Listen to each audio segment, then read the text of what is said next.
That's the government, the better off you are. I want to talk about socialism. I first want to show you what it looked like, in case you don't know.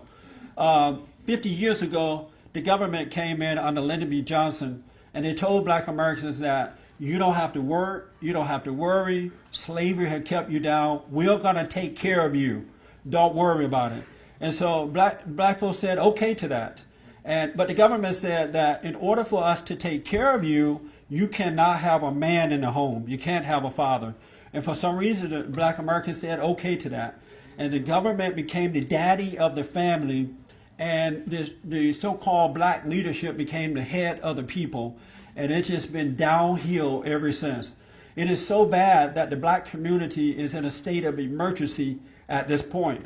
Whenever the government takes over your life, things get worse. For an example, within the black community, as a result of government becoming the daddy of the family, you have 70% of black babies born out of wedlock nationwide. And in the state of Indiana, 80% of black babies are born out of wedlock in one state alone. In Virginia and South Carolina, 77% of black babies born out of wedlock. When I was growing up, if a woman got pregnant out of wedlock, it was an embarrassment. She had to have a shotgun wedding. One of my worst fears when I started dating at the age of 15 or 16, I made a promise I was not going to have sex because I didn't want to make a baby and get married.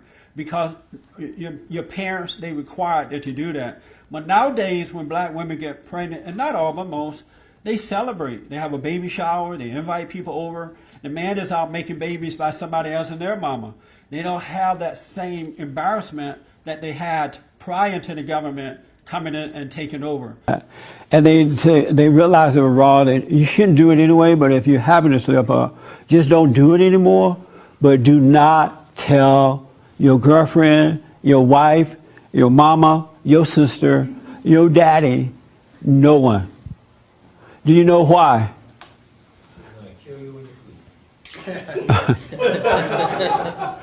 What do you think about that? What I just said? Don't tell. If he should cheat, he should not tell you, right?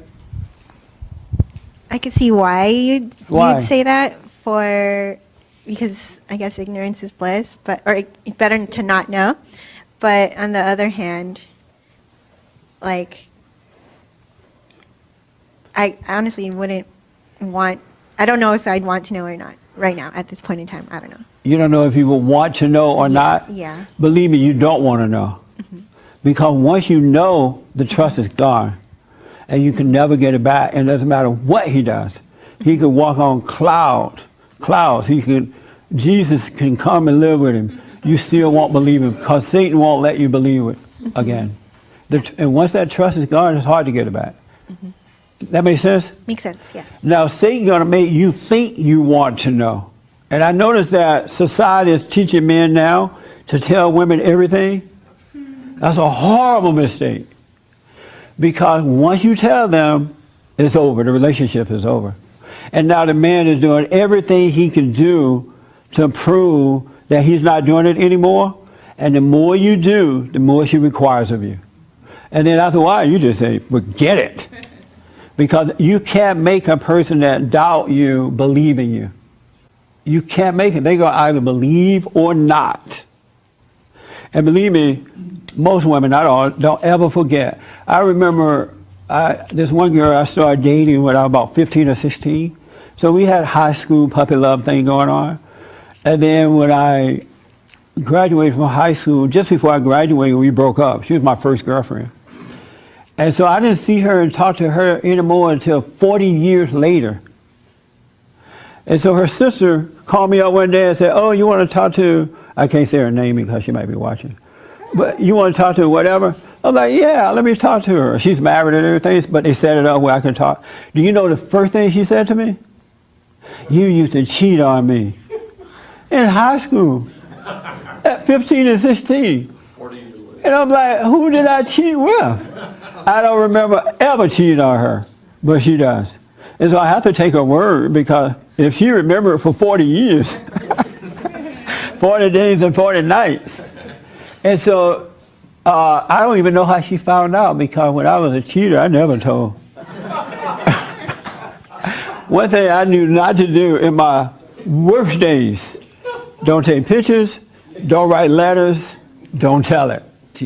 Most blacks today, as I mentioned, most blacks today, unlike the days when I was growing up, are mentally ill. They're mentally retarded.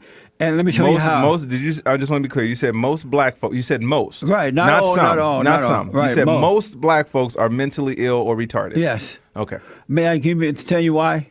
When I was growing up, for the most part, black Americans got married rather than having their children out of wedlock. So you're mentally retarded for having a kid out of wedlock. Today, most black children are born out of wedlock. Is that mentally retarded or not? Russell, out of Hampton, Virginia. You're on the air, Russell. Thanks for calling. Go ahead. Yeah, thank you for taking my call there, Jesse. Yes, sir. Ty. Yeah. That's your guest? Yes. Am I correct that you said that you had children out of wedlock? Yes. Okay. And do you disagree with the things that Jesse said about people that have children out of wedlock? I disagree when he said that they're retarded, yes. Would it shock you to know that Jesse had a child out of wedlock? Okay, that still doesn't change the fact that making a statement of saying having a kid out of wedlock makes you retarded. But doesn't that kind of show his hypocrisy that he has those strong values and those strong opinions? Oh, of course. But that's what I'm trying to tell you, dude. When I had the kid out of wedlock, I didn't have those values. I was retarded. No, but do you see my point, though? I was retarded. Do you see my point? Do you see my point? The hypocrisy, the hypocrisy right there. He just pointed it out just now. I had the anger. I was retarded. I would never do that again. Are your kids retarded? No, my son didn't have a kid out of wedlock. He got married. Thank you. Okay, but was he retarded? I overcame that, and so I taught him different values. Hey, thanks for pointing that out, bro. Yeah, that's real good, Russell.